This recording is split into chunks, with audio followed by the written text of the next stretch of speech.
One continue करते हैं miscellaneous exercise on chapter 14।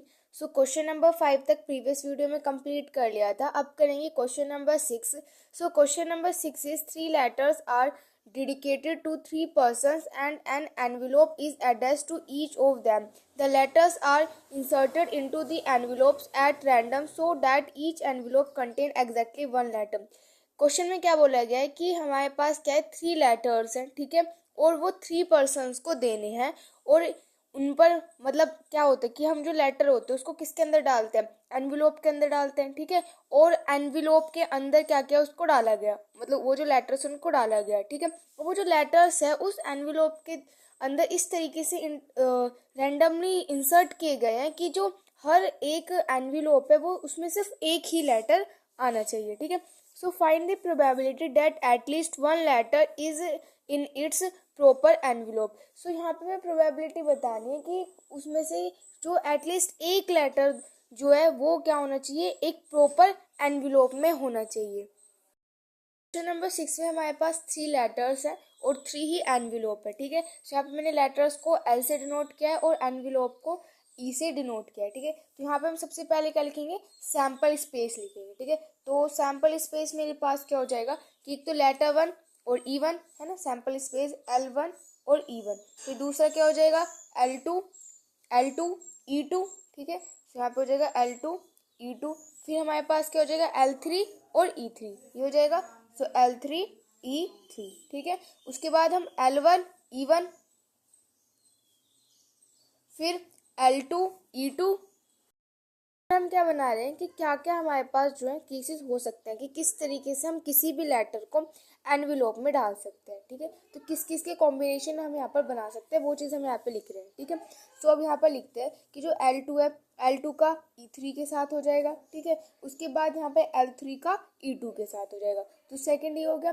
Third और किस तरीके से बन सकते हैं कि जो L1 है उसका E2 के साथ हो जाए, ठीक है, फिर L2 का E1 के साथ हो जाए, ठीक है, फिर L3 का E3 के साथ हो जाए, ठीक है, ये हो सकता है। नेक्स्ट क्या हो सकता है, नेक्स्ट हमारे पास L1 E2 हो सकता है, L1 E2 हो गया, ठीक है, फिर L2 E3 हो गया, इस तरीके से आने हैं, ठीक है। और फिर और क्या हो सकता है कि L3 का E1 के साथ हो गया, ठीक है। और फिफ्थ वाला किस तरीके से बन सकता है कि L1 E3 हो गया, L2 E1 हो गया, ठीक है, और हमारे पास L3 E2 हो गया, ये फिफ्थ वाला हो गया। और सिक्स्थ वाला हमारा किस तरीके से बन सकता है कि L1 E3 के साथ, फिर L2 E2 के साथ और फिर L3 E1 के साथ, ठीक है। सो ये सब अभी हमने यहाँ पे क्या बनाए हैं, ये जितने भी हमारे पास पॉसिबल केसेस हो सकते हैं। तो ये फर्स्ट हो गया, ये सेकंड हो गया, ये थर्ड हो गया, ये फोर्थ हो गया,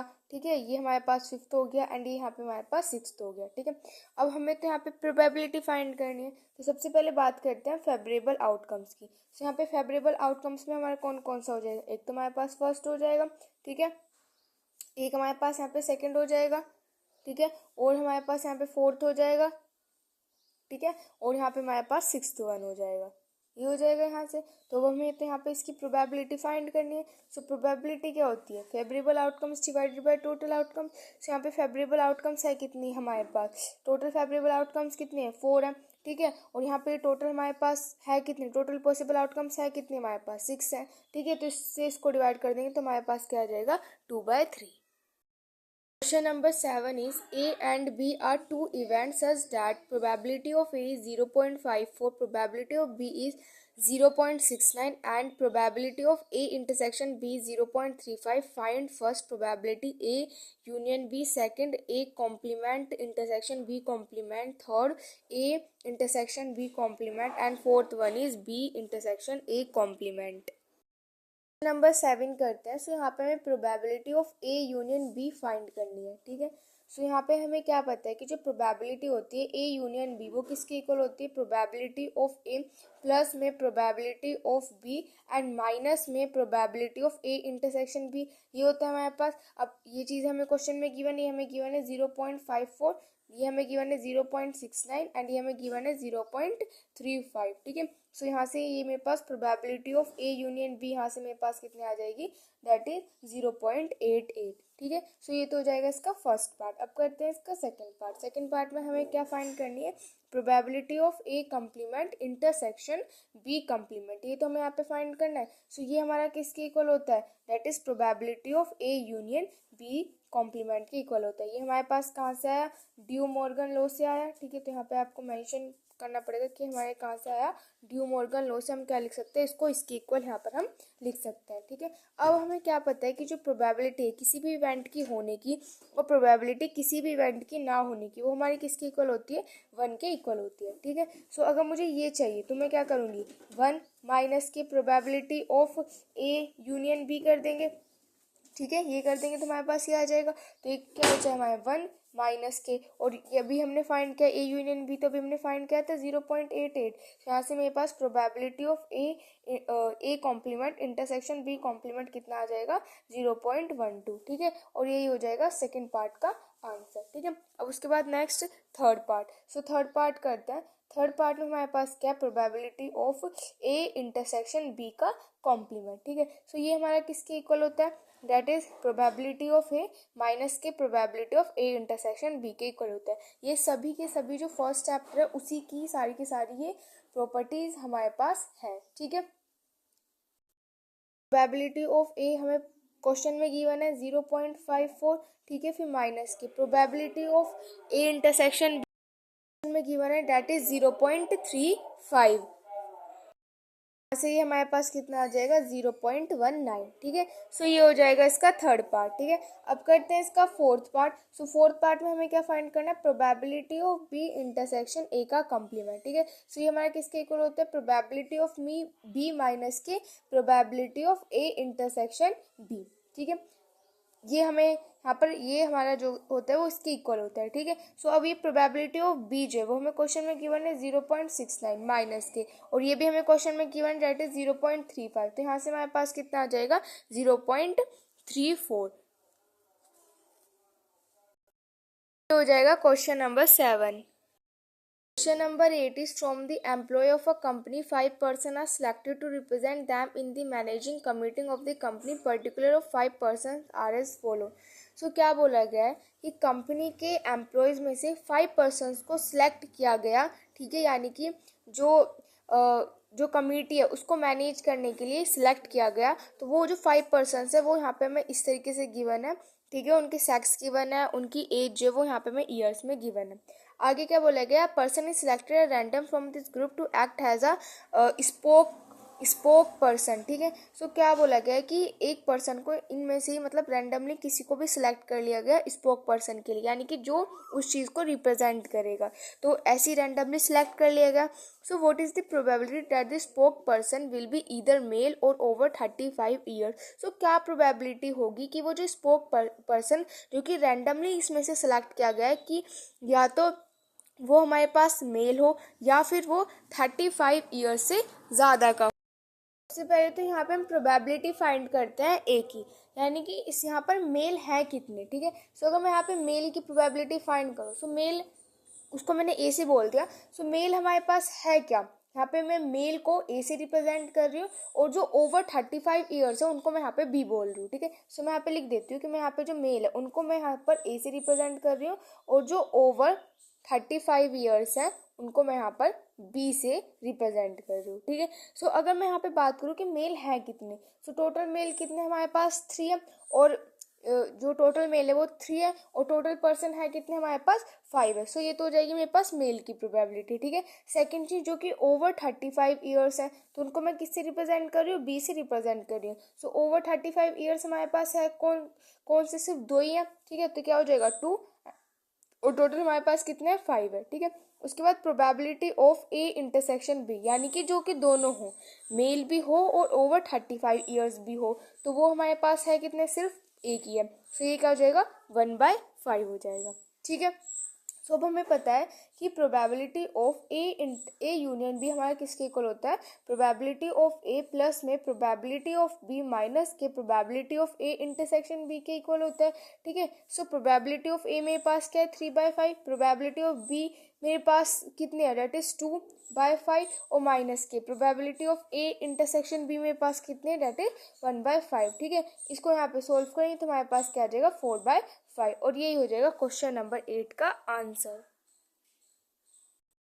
Question number 9 is if 4-digit number greater than 5000 are randomly formed from the digit 0, 1, 3, 5 and 7, what is the probability of forming a number divisible by 5 when the digits are repeated? The repetition of digit is not allowed. Question में क्या बोला गया है कि 4 digit का number जो है जो कि 5000 से बड़ा है, 5000 से बड़ा 4 डिजिट का जो नंबर है वो फॉर्म किया गया इन डिजिट्स का यूज करके। सो क्या प्रोबेबिलिटी होगी कि वो जो नंबर जो फॉर्म किया गया है वो 5 से डिविजिबल होना चाहिए। सो 5 से डिविजिबल के लिए क्या कंडीशन होती है कि किसी भी नंबर के लास्ट में अगर हमें देखना है कि वो 5 से डिविजिबल होते हैं तो उसके लास्ट में या तो 0 होना चाहिए या फिर 5 होना चाहिए। ठीक है, फिर कंडीशन में क्या गिवन है कि फर्स्ट की डिजिट्स जो है वो रिपीट हम कर सकते हैं, यानी कि अगर 1 है तो 1 को मैं 2 बार लिख सकती हूँ, यानी कि डिजिट्स को हम यहाँ पे रिपीट कर सकते हैं। सेकंड केस में क्या बोला गया कि वहाँ पे हम डिजिट्स को रिपीट नहीं कर सकते।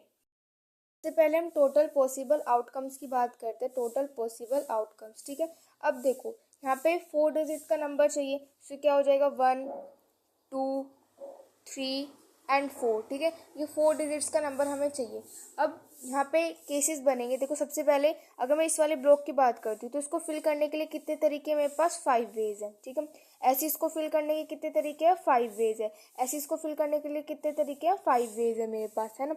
अब ये वाला जो ब्लॉक है इसमें सपोज करो मैंने कोई भी नंबर पुट कर दिया, ठीक है, सो सपोज करो इसमें 5 कर दिया। ठीक है, तो इन तीनों को फिल करने के लिए तो मेरे पास कितने वेज है 5 वेज 5 वेज 5 वेज, क्योंकि यहाँ पे हमने कोई भी एक नंबर को एज इट इज क्या कर दिया, किसी भी एक नंबर को मैंने ऐसे 5 मान ली, क्योंकि यहाँ पे जो फर्स्ट वाला नंबर है वो हमारा 0 तो नहीं हो सकता है ना, इसलिए मेरे पास यहाँ पे फर्स्ट केस हो गया। ठीक है, अब एक सेकंड केस में क्या कि मैं फर्स्ट वाले नंबर को 7 मान लेती हूँ। क्यों मान रहे हैं कि मैंने फर्स्ट वाले नंबर को 5 लिखा, सेकंड वाले को 7 लिखा, ऐसा इसलिए क्योंकि क्वेश्चन में हमें क्या बोला गया है कि वो जो डिजिट जो बननी चाहिए ना वो हमारी 5000 से बड़ी बननी चाहिए। सो 5000 से बड़ी तो तभी बनेगी ना, तब मैं यहाँ पे 5 पुट करूँगी और यहाँ पे मैं 7 पुट करूँगी, इसीलिए। ठीक है, सो यहाँ पर अगेन हमारे पास 1, 2, 3, 4, तो इस वाले को फिल करने के लिए 5 वेज है, इस वाले को फिल करने के लिए 5 वेज है, इस वाले को फिल करने के लिए 5 वेज है। ठीक है, हमारे पास 2 ही केसेस बन सकते हैं क्योंकि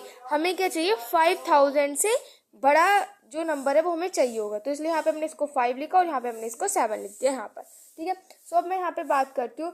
सबसे पहले जो क्वेश्चन में जो मैं डिजिट्स की बने वो है कितनी, डेट इज 0 है, 1 है, 3 है, 5 है और 9 है, इन्हीं का तो हमें यूज करके बनाना है ना।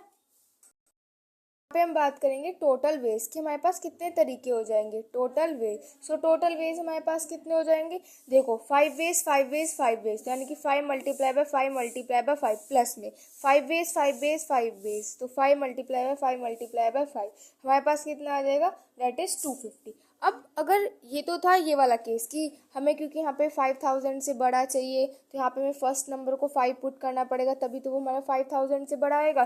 सेकंड एक केस बना अगर हम यहाँ पर 7 पुट करेंगे तो तब वो हमारा 5000 से बड़ा आएगा, ये तो एक केस आ गया। लेकिन अगर किसी केस में ऐसा हुआ, एक केस हो रहा है हमारे पास, बट इन एनी केस अगर किसी केस में ऐसा हो गया हमारे पास कि फर्स्ट तो मेरे पास 5 है, ठीक है, और जो बाकी के जो मेरे पास नंबर्स हैं जैसे कि 1, 2, 3 वो मेरे पास क्या है 0, 0, 0, अगर वो कुछ इस तरीके से हुआ तो यहाँ पर टोटल पॉसिबल आउटकम्स हमारे पास कितने हो जाएंगे, देखो यहाँ पे लिखेंगे टोटल पॉसिबल आउटकम्स। अब टोटल हमारे पास है कितनी 250 है। ठीक है, और इसमें से हम क्या कर देंगे 1 को सब्ट्रैक्ट कर देंगे क्योंकि यहाँ पे हम क्या कर रहे हैं एक ही तो डिजिट को फिल कर रहे हैं, तो यहाँ पे 1 को सब्ट्रैक्ट कर देंगे तो हमारे पास कितना आ जाएगा 249 हो जाएगा।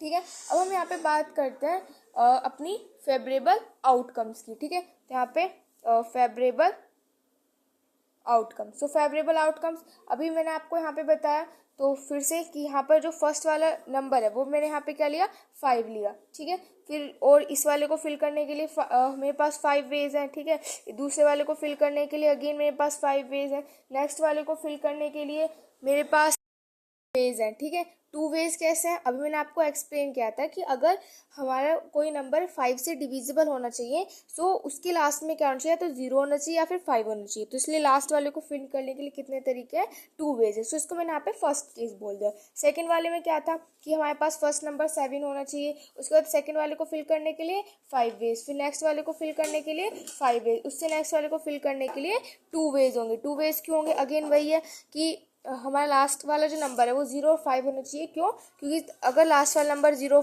और 5 होगा तभी वो नंबर जो होगा वो हमारा 5 से डिविजिबल होगा। ठीक है, अब यहाँ पे हम बात करते हैं टोटल वेज की।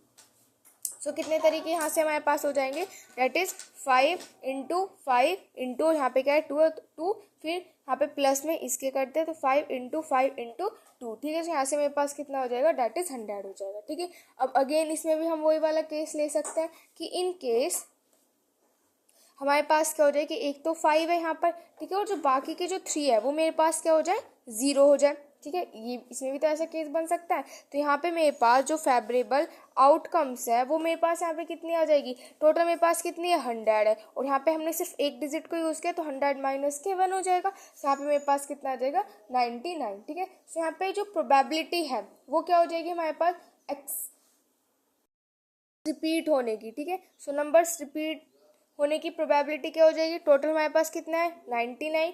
ठीक है, और टोटल हमारे पास है कितने, डेट इज हमने फाइंड किया था total possible outcome, that is 249। So हमारे पास कितना आ जाएगा, 33/83। ठीक है, सो ये तो वो वाला केस है जिसमें कि नंबर्स क्या हो सकते हैं, रिपीट हो सकते हैं।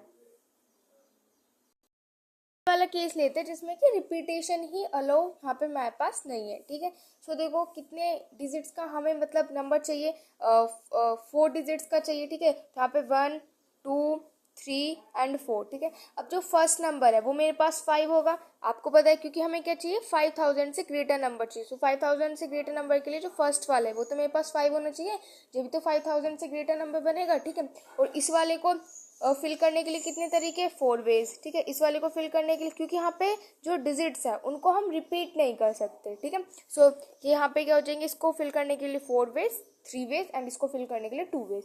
फिर नेक्स्ट वाला क्या होना चाहिए हमारे पास, फर्स्ट नंबर जो होना चाहिए वो 7 होना चाहिए, तभी तो 5000 से ग्रेटर बनेगा। तो ऐसे इसको फिल करने के लिए 4 वेज, इसको फिल करने के लिए 3 वेज एंड इसको फिल करने के लिए 2 वेज। ठीक है, ये हो जाएंगे। तो बस यहाँ पे अब हम टोटल वेज फाइंड कर लेते, तो क्या हो जाएगा, 4 × 3 × 2 प्लस में 4 × 3 × 2। तो यहाँ से मेरे पास कितना आ जाएगा, 48 आ जाएगा। ठीक है, उसके बाद नेक्स्ट हम बात करते हैं फेवरेबल आउटकम्स की। Favourable outcome, so favourable outcomes हमारे पास कितनी होंगी, देखो यहाँ पे ये फर्स्ट वाला जो ब्लॉक है वो तो हमारे पास 5 वाला हो जाएगा। ठीक है, अब जो नेक्स्ट है, क्योंकि अब हमें यहाँ पर क्या चाहिए, मैंने यहाँ पर, क्योंकि यहाँ पर वर्ड्स का क्या है, रिपीटेशन अलाउ है नहीं। ठीक है, क्योंकि यहाँ पे हम सेकंड वाले केस में क्या ले रहे हैं कि कोई भी जो वर्ड है वो हमारे पास रिपीट नहीं होना चाहिए। अब हमें क्या चाहिए, 4 डिजिट्स का नंबर बनाना है। सो 1 2 एंड 3 और 4। कंडीशन क्या है कि फर्स्ट नंबर तो हमारे पास 5 ही होगा, तभी तो वो 5000 से बड़ा बनेगा। सेकंड कंडीशन ये है कि जो लास्ट वाला नंबर है वो सिर्फ यहाँ पे सिर्फ 0 होगा, 0 और 5 नहीं होगा। क्यों, क्योंकि 5 तो हमने यहाँ पे यूज़ कर लिया ना, और रिपीटेशन तो अलो है भी नहीं, इसलिए। इसलिए इसको फिल करने के लिए यहाँ पे मेरे पास 3 वेज, इसको फिल करने के लिए मेरे पास यहाँ पे 2 वेज एंड इसको फिल करने के लिए सिर्फ मेरे पास एक ही तरीका है, और वो मेरे पास क्या है, यहाँ पर 0, तभी तो वो हमारा 5 से डिविजिबल होगा। ठीक है, सेकेंड वाले में जो फर्स्ट नंबर है वो तो मेरे पास 7 होना चाहिए, तभी तो मेरा 5000 से ग्रेटर बनेगा। ठीक है, और ऐसी सेकेंड ब्लॉक को फिर यहाँ पे ये, फिर इसको फिल करने के लिए अगेन मेरे पास कितने वेज हो जाएंगे, दैट इज 3 वेज। ठीक है, इसको फिल करने के लिए मेरे पास कितने तरीके हो जाएंगे, 2 वेज। इसको फिल करने के लिए मेरे पास कितने हो जाएंगे, 2 वेज। इसको फिल करने के लिए 2 वेज हो सकते हैं, 0 और 5, लेकिन इस वाले को नहीं हो सकते, क्योंकि यहाँ पे तो हमने जो फर्स्ट वाला यूज़ किया वो हमने यहाँ पे 7 यूज़ किया है। ठीक है, अभी हमारे पास 0 5 तो हमने यूज़ नहीं किया, तो इसलिए इस वाले ब्लॉक को फिल करने के लिए हमारे पास दो तरीके हो सकते हैं, या तो 0 या फिर 5। ठीक है, अब अगर मैं टोटल बेस की बात करूँ तो वो मेरे पास यहाँ पे कितना हो जाएगा, दैट इज 3 इंटू, देखो 3 इंटू में 2 इंटू में 1, फिर प्लस में 3 इंटू में 2 इंटू में 2, तो 3 इंटू में 2 इंटू में 2। ठीक है, तो यहाँ से मेरे पास कितना आ जाएगा, 18 आ जाएगा। अब यहाँ पे प्रोबेबिलिटी बतानी है नॉट रिपीटेड की। ठीक है। सो नॉट रिपीटेड की क्या प्रोबेबिलिटी हो जाएगी, favourable outcomes 18 and total outcomes हमारे पास कितने हमने फाइंड की थी, दैट इज 48। ठीक है, तो इसको यहाँ पर सोल्व करेंगे तो हमारे पास कितना आ जाएगा, दैट इज 3/8।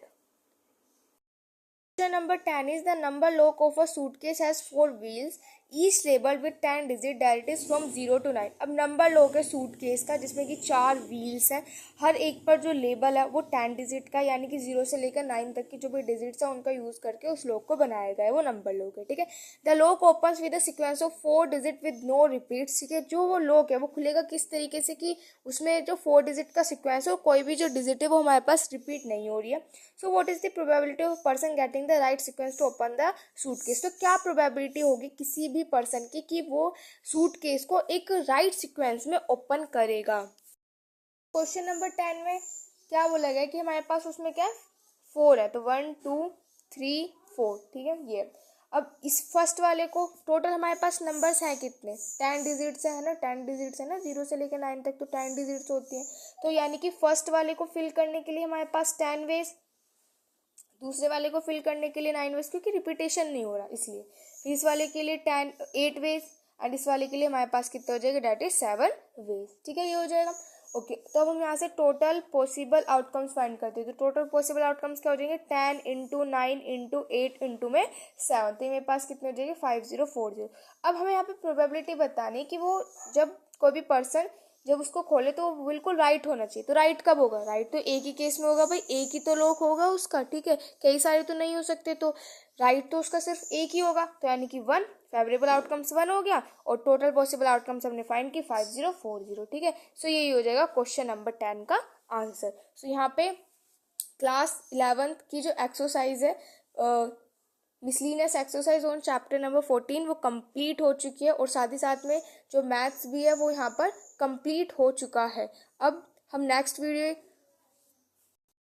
मिलते हैं और आई होप कि आपके क्लास 11th के जो एग्ज़ाम्स हैं वो काफ़ी अच्छे जाए। Thank you.